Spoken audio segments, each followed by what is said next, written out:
शिवारू शिवानी हजुरहरूलाई मेरो च्यानल प्रभा कोइराईमा स्वागत छ। हजुरहरू धेरै दिनको बादमा भिडियो आउँदैछ। हजुरहरूले राम्रोसँगले मेरो भिडियो हेरिदिनुहोस् ल। भिडियो गरौँ भन्छु त्यस्तै हुन्छ, गरौँ भन्छु त्यस्तै हुन्छ, त्यस्तै हुन्छ। अब के गर्नु है, बेला बेला आउँछु हजुरहरूको छेउ सामुने। अन्त हजुरहरू आज चाहिँ दिनभरि हेर्नु नि सिस्नो खोजेको, सिस्नो खोजेर चाहिँ सिस्नो चाहिँ यस्तो खानु मन परेको, यस्तो खानु मन परेको थियो। अन्त सिस्नो खोजेर ल्याएँ। अन्त पकाएर चाहिँ आज चाहिँ मुकबाङ गर्दैछु। हजुरहरू राम्रोसँगले हेरिदिनु होला है। अन्त मैले चाहिँ उयो लिएको छु है, सुँगुरको पर्ची मर्ची लिएको छु। पानी पर्नु थाल्यो हजुरहरू, उयो हुन्छ होला, बत्ती जान्छ होला। ल हजुरहरू ढिलो नगरी किन खानु थालेँ। यसरी कुकुर भुक्छ, पानी पर्छ, बत्ती जान्छ मैले भिडियो गर्ने बेलामा। अन्त यस्तै हुन्छ, के गर्नु, यस्तै छ त होइन। ल हजुरहरू अब ढिलो नगरी खाएँ खाएँ ल भने जस्तै गरेर खाएँ। अब मैले सिस्नोसँग भात उयो के भन्छ, यो खाइयो गाँस खाएर भन्छ हजुर, खाएँ के भन्छ। पानी यतिकै हो बहिनी, उयो साह्रो उयो भन्छ। म त मुखै लटपटी जान्छ छ्या।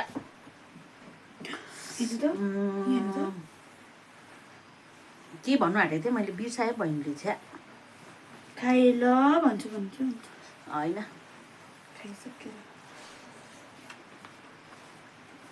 खाइसकेर भन्छु भने त अब यो खाइसकेर कहिले सम्झिन्छ अन्त मात्रै भन्छ।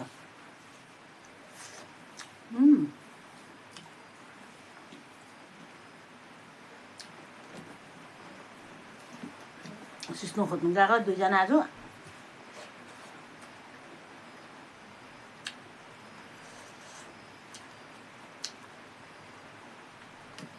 दामी पायो।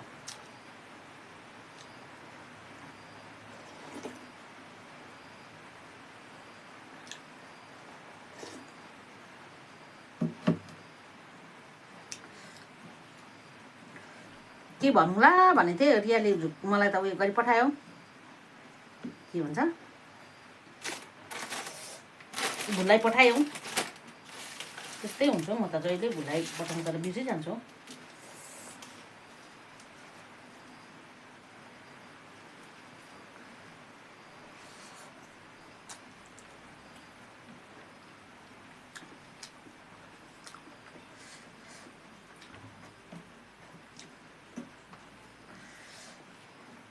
आज मैले सिम्पल पकाएको छु।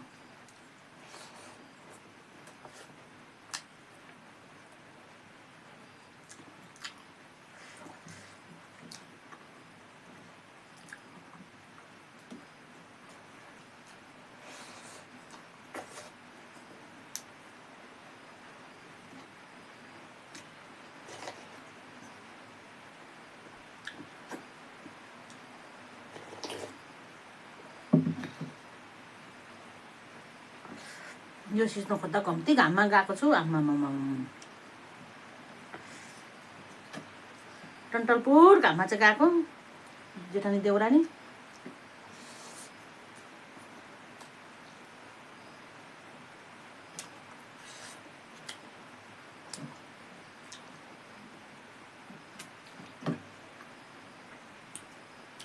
यो सिस्नोमा भेन्डी हावा झन् दामी हुन्थ्यो नि, भेन्डी थिएन।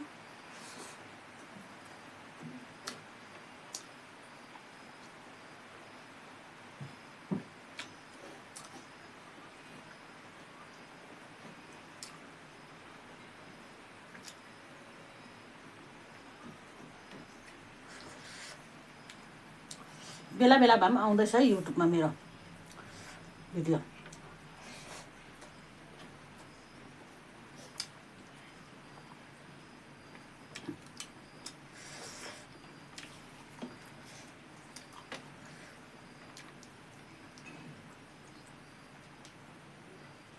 बत्ती गइजान्छ होला हौ।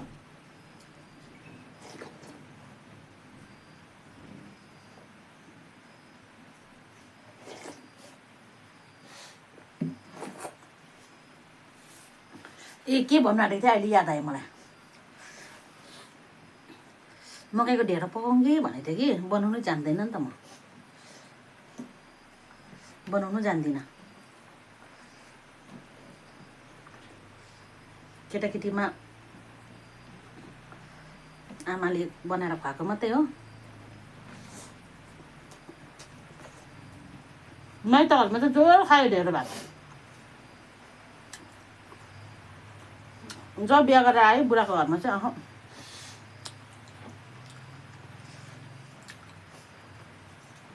सास ससुरले पनि कहिले पकाएन। मेरो घरमा चाहिँ धान भाँटामा धान मात्रै, मकै भएको बेलामा मकै मात्रै त्यसरी खान्थ्यो। अन्त म त पकाउनु कहाँ जानु त।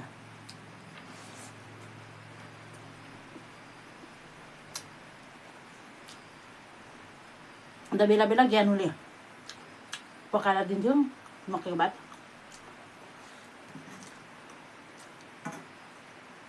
हाम्रो त छोराछोरीले पनि खाएको हुँदैन अहिलेसम्म।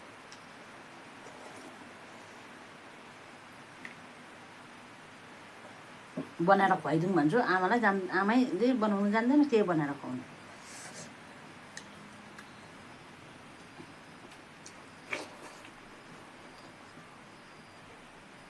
मोलमै साह्रो पर्छ अरे भन्छ।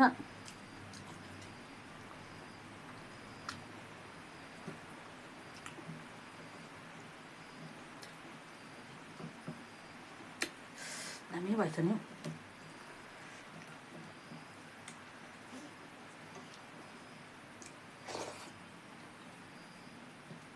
डाइटिङ गरौँ है भन्छु,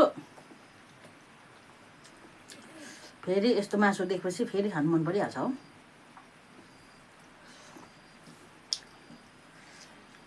डाइटिङ गरी के जिउ लुते बनाउनु जस्तो लाग्छ।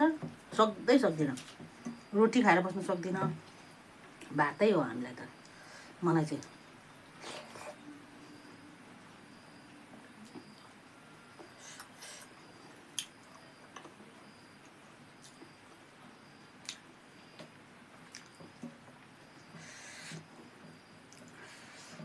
आफूलाई छ नाना थरीको बिमार, आफै बार्नु सक्दैन, मरिन्छ होला हौ। हजुरहरू उमेरमै जान्छ होला।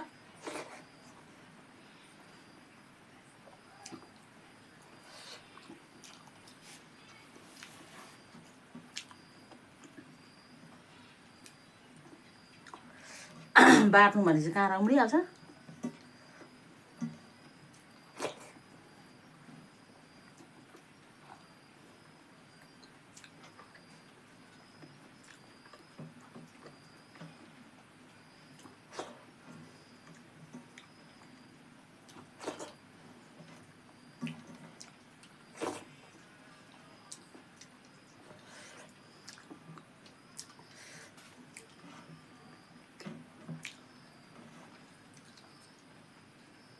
घरमा चाहिँ आज म माम नखाइ सुत्नु पऱ्यो भनेको थिएँ कि मनले मानेन।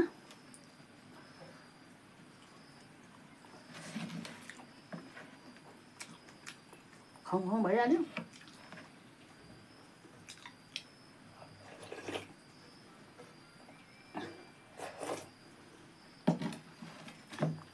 यस्तो 2 थाल भात र 1 बोटुको यस्तो खानेले चाहिँ भित्र बार्छ।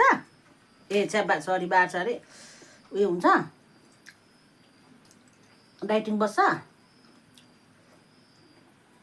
सक्दैन डाइटिङ साइटिङ।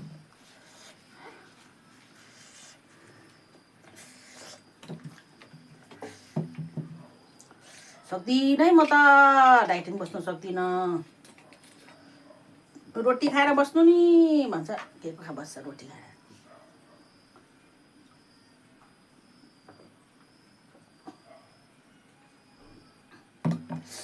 ल है हजुरहरू, मैले चाहिँ खाइसकेँ है। गफ गर्दा गर्दै साह्रै बोल्छु म त छ्या।